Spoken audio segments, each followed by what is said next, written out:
Hello everyone, and welcome to my Soaps General Hospital official channel. I hope everyone is having a wonderful day.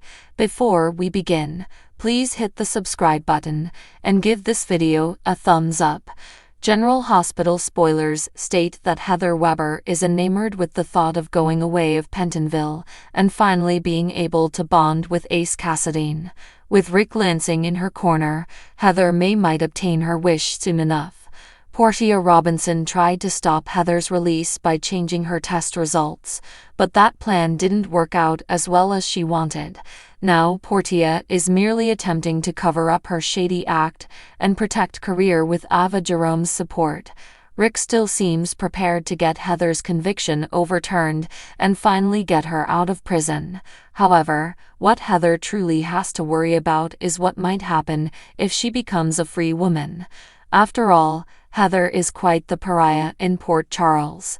Considering the havoc Heather has created and all the people who would seek revenge, she's the best choice for a Whodunit scenario. It's easy to envision Heather getting in great danger and becoming a victim. If newly freed Heather gets wounded or even confronts a tragic outcome, there'll be no shortage of suspects. Portia might take matters into her own hands to make sure Heather never hurts Trina Robinson or anyone else ever again.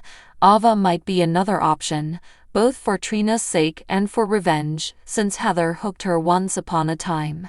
Brad Cooper might be a suspect because of his link to Britt Westburn, and the same goes for Liesl Obrecht. Of course, we can't forget about Sasha Gilmore Corbin, who's demonstrated she can be driven over the edge. Sasha must still want Heather to pay for what happened to Brando Corbin, so the cops would question her too. Even Esme Prince might land on the suspect list if she resurfaces down the future and turns against Heather. There could be other vindictive characters who get accused as well, so it makes sense for Heather to land at the heart of a large mystery once she's released. Do you think Heather's release will bring a dangerous situation? Will Heather wind up fighting for her life at GH, or maybe meet a sad fate? Our forecasts imply that Heather may wish she was back at Pentonville by the end of all this, so remain with us for updates on her independence and the dreadful news that might come. General Hospital spoilers predict Heather will be on the bad side of several PC residents, so don't miss all the drama ahead. General Hospital spoilers state that Valentin Cassidy may be off canvas for the time being, but many viewers are holding out hope for his return. This wasn't intended to be a permanent exit, so it's safe to say Valentin will indeed come back down the road. That's especially true considering Lulu Spencer is anticipated to wake up later this fall. There's no way GH can execute that narrative without Charlotte Cassidy in Port Charles, so Valentin may ultimately bring his daughter home. Whatever the case, James Patrick Stewart has been busy adopting a new pet off-screen. In a post on X, now known as Twitter, Stewart revealed how a cute kitten became a family addition. "My oldest son found this guy in a dumpster in Salt Lake City, so he's part of our family now. I guess he's our first grandchild," Stewart said. When a fan asked what the kitten's name was, Stewart answered that it was Dave. That certainly seems like a fitting option for this darling, who appears at ease with Stewart and his family. Stewart also addressed the recent termination of his Disney show, The Villains of Valley View, in another recent piece. "I'm sorry to see it go. Great show, excellent staff, production team and cast," Stewart said in reply to a fan. Although Stewart didn't mention whether it may open the door to more GH airtime for Valentin, that would undoubtedly be a silver lining. Regardless, Valentin is slated to make a Port Charles comeback eventually, so that gives us something to look forward to. We'll be sure to send along updates when more Valentin info comes to light. As for James Patrick Stewart and his family's beautiful addition, we couldn't be happier that they found one another. It seems like Dave is one content kitten, so this dumpster rescue story had a good ending. General Hospital spoilers state Anna Devine will keep looking for info on Valentin's location, so we'll bring you more predictions on any clues she might unearth. General Hospital spoilers recap for Monday, October 7, shows that Lucky Spencer bumped into Aiden Spencer at GA, where Elizabeth Baldwin put them in a break room so they could catch up quietly. Lucky was apologetic for remaining away and out of touch for so long. Aiden had a lot to tell his dad and eventually took a moment to gather his emotions and assured Aiden of how much he loved him. There was nothing that could ever change it, so Aiden gave Lucky a hearty hug. Aiden also offered Lucky information on his baking business, which led to him bonding with Lucky over Luke Spencer's diner days. After Elizabeth acquired Lucky's final test results, she came to the break room and delivered them after Aiden took off.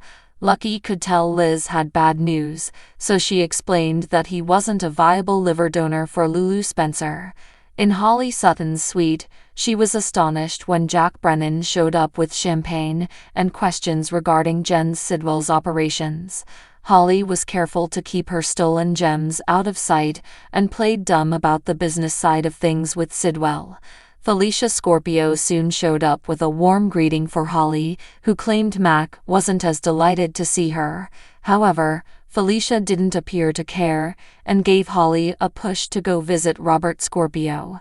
After Robert let Diane Miller in on Holly's return to town, he made it obvious that he was focused on a future with Diane and not stuck in the past.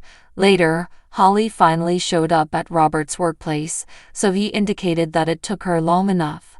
When Holly inquired if Robert had been waiting for her, he replied with a "all my life" and left her pleasantly pleased.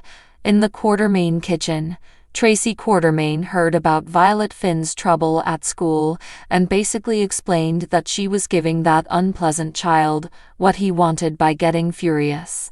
Once Tracy instructed Violet to shrug it off next time, Giovanni Gio Palmieri had a word with Violet next. Gio stated that in his family, knocking someone up in that situation would have been the norm. Violet wound up chatting to Gio about his lost parents and how he leaned on his extended family once they were gone. Lois Cirillo got distraught as she listened around the corner, so Tracy stepped over and scolded her out for eavesdropping. After Tracy suggested about handling Violet's school predicament, Lois got suspicious about what exactly she done. Meanwhile, Harrison Chase, Josh Swickard, and Brooke Lynn Quartermaine had a meeting with Violet's principal, who admitted that Violet had grown a bit reclusive in her classes. However, the administrator still admired Violet as a student and could tell that Brooke Lynn and Chase were committed to assisting her through this hard phase. This was the first time Violet had punched someone, and there had already been difficulties with that particular pupil instigating other students. The principal was sensitive to what Violet was going through and believed therapy would be a good idea after Chase and Brooke Lynn suggested it. Just as Brooke Lynn and Chase were about to leave, Diane came up as legal representation for Violet. It became evident that Tracy dispatched Diane, so Chase and Brooke Lynn hurried her out to say they'd taken care of everything. At Bobby's, Willow Corinthos invited Wiley Corinthos to purchase some munchies for the last boat ride of the season. Lucas Jones was by the counter when they stepped in, so Wiley asked Willow who that was. Willow made introductions, so Wiley was pleased to find he had a great uncle. Michael Corinthos eventually appeared up together with Maxie Jones, but Lucas rejected on the offer to join the boat excursion. After Lucas manufactured an explanation and took off, Maxie did the same. Once Maxie tracked Lucas to Bobby Spencer's grave, she checked on him and realized distance had helped after all the Wiley baby swap turmoil. Now Lucas was prepared to be an uncle to Wiley, and he playfully admonished Maxie not to play matchmaking for him. Back with Michael and Willow, they told Wiley that Lucas took care of him for a while when he was a baby. It wasn't a big thing to Wiley, who was more focused in their approaching boat ride. General Hospital spoilers claim Willow and Michael have some further obstacles ahead of them owing to the secrets they're both holding, so we'll bring you more predictions on any blow-ups that are building. So what do you guys think about this update? Let me know in the comment below. And if you like my videos, Please press like and subscribe for more. I will see you guys next time.